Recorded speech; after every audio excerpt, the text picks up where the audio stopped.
청취자 여러분 안녕하세요. 오늘은 여당이죠. 더불어민주당 내부에서 있었던 두 가지 좀 흥미로운 움직임, 이걸 함께 짚어볼까 합니다. 박찬대 전 원내대표가 임기를 마쳤고요. 또 바로 같은 날이었어요. 정청래 의원이 국회 법사위원장 자리에서 물러났습니다. 네, 공교롭게 정말 같은 날이네요. 그러니까요. 이게 같은 날 벌어진 이 두 중진의 행보가 과연 뭘 의미하는지, 특히 이제 민주당의 다음 당권 경쟁하고 또 이재명 정부 초반 구도에는 어떤 영향을 줄지 좀 깊이 들어가 보죠. 네, 그게 중요하죠. 자, 먼저 박찬대 전 원내대표 소식부터 볼까요? 임기 마지막 날 기자회견을 했는데요. 거기서 내란 종식, 민생 회복, 경제 성장, 국민 통합 이런 국가적인 과제를 완수해야 한다. 이렇게 목소리를 높였더라고요. 네, 그런 큰 그림을 제시했죠. 그리고 민주당이 이제 이재명 대통령을 보유한 책임 있는 집권 여당이다. 이런 선언도 했고요.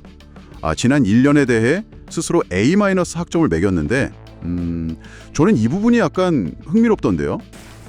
유시유종이라는 말이 있습니다. 처음이 있으면 끝도 있다. 한 번 시작한 일은 반드시 마무리를 잘해야 한다, 이런 뜻이랍니다. 제가 원내대표 취임 일성으로 실천하는 개혁국회를 만들겠다고 국민 앞에 다짐했습니다. 그리고 그 다짐을 지키기 위해 정말 열심히 일했고 또 윤석열 정권과 치열하게 싸웠습니다. 그 덕분인지 주권자 국민이 주인인 나라, 진짜 대한민국이 열렸는데요. 이 정도면 제가 민주당 1기 원내대표로서 참 보람이 있었다, 유종의 미를 거뒀다, 이렇게 자부심을 가져도 되지 않을까 자평해봅니다. 민주당은 이제 이재명 대통령을 보유한 책임 있는 집권 여당이 되었습니다. 대한민국을 또 한 번 지켜낸 위대한 국민과 함께 내란 종식과 민생 회복, 경제 성장과 국민 통합이라는 국가적 과제를 완수해 가야 합니다. 민주당은 주권자 국민이 주인으로 우뚝 서는 나라, 국민 모두가 함께 잘 사는 대한민국을 건설하는 듬직하고 유능한 여당이 돼야 합니다. 이번 주 화요일 이재명 대통령께서 마침내 내란 특검, 김건희 특검, 해병대원 특검 등의 3대 특검을 공포하였습니다. 작년부터 이어져온 기나긴 투쟁의 성과를 마침내 거두었다고 생각합니다. 허허, 그렇죠. 자기 평가라는 게 늘 좀 뭐랄까 해석의 여지가 있으니까요. 겸손함인지 아니면 뭔가 좀 아쉬움이 남았다는 건지. 네네. 그 윤 전 대통령 탄핵하고 비상계엄, 그 정당 속에서 어쨌든 원내 사령탑을 맡았던 경험, 이런 걸 강조한 걸 보면요. 성과에 대한 자부심은 좀 분명해 보입니다. 그렇죠. 경험을 내세우는군요. 하지만 지난 1년 누가 뭐래도 가장 기억에 남는 일은 당연히 국민과 함께 국민의 명령을 받들어 대한민국을 지켜내고 정권 교체를 이룬 것입니다. 그래서 누가 제 원내대표 임기 1년을 한마디로 표현하라고 한다면 위대한 국민과 함께한 고난의 대장정, 아니 영광의 대장정이라고 말하고 싶습니다. 이게 어떻게 보면 이재명 정부 초반의 국정 운영 방향이나 과제 이런 걸 좀 미리 보여주려는 그런 의도로 읽힐 수도 있겠습니다. 그 아재 개그로 이재명 당시 대표를 웃게 만든 게 가장 보람이 있었다, 이런 이야기도 있던데요.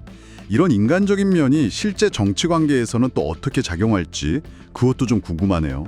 매 순간순간마다 함께 있었기 때문에 모아놔서 딱 하나 꼬집어서 얘기하기는 어려운데요.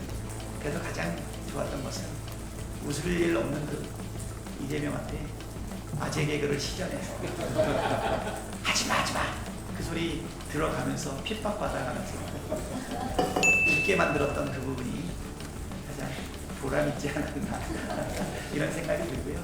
그러면서 차기 당대표 도전은 솔직히 고민하고 있다, 이렇게 딱 여지를 남겼어요. 네, 그 발언은 결국 이런 자신감 또 경험 이걸 바탕으로 당 운영에서도 내가 역할을 하겠다 이런 의지로 해석될 수 있겠죠. 그런데 말이죠. 바로 그날 또 다른 카드가 나왔습니다. 사선의 정청래 의원이 국회 법제사법위원장직 사퇴, 이걸 딱 발표했어요. 네, 맞습니다. 법사위원장. 페이스북에 이재명 정부의 성공을 위하여 더 열심히 일하겠다, 이런 메시지랑 같이 사직서를 올렸던데요.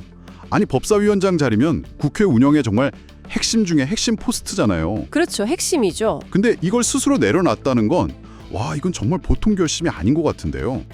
여러분 안녕하십니까. 법사위원장을 사퇴합니다.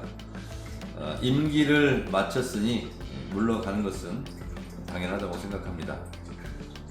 법사위원장 재임 기간 동안 나름대로 큰 대가 없이 무사히 마칠 수 있었습니다. 국민 여러분들께서 응원해 주신 덕분입니다. 저는 법사위원장을 마치고 국민과 함께, 당원과 함께, 지지자들과 함께 이재명 정부의 성공을 위해서 맡은 바 직분을 더 최선을 다해서 성실하게 수행하겠습니다. 더 낫고 더 겸손하게 더 열심히 일하겠습니다. 여러분 그동안 고마웠습니다. 감사합니다. 그 법사위원장이란 자리가 아시다시피 주요 법안의 길목을 딱 쥐고 있는 정말 막강한 자리인데 그 자리를 박차고 나왔다. 이건 뭐 사실상 차기 당대표 출마를 위한 아주 강력한 의지의 표명이다. 이렇게 보는 시각이 거의 압도적입니다. 그러니까 이제 두 사람의 행보가 이렇게 딱 포개지면서 민주당 차기 리더십 경쟁 구도가 한층 더 뚜렷해지는 그런 양상입니다. 정말 그림이 명확해지네요. 원내대표 임기를 마친 삼선의 박찬대 전 원내대표, 그리고 핵심 상임위원장직을 던진 사선의 정청래 의원. 네. 두 사람 다 이제 친명계 핵심으로 분류되면서도 뭐랄까 각자 좀 다른 강점을 내세울 가능성이 커요. 한 명은 국정 경험이나 안정감, 다른 한 명은 선명한 투쟁성, 이런 거겠죠. 이 점을 좀 염두에 두시고 앞으로 전개될 민주당의 리더십 경쟁 그리고 이재명 정부의 행보를 쭉 지켜보시면 상당히 흥미로운 포인트가 될 것 같습니다.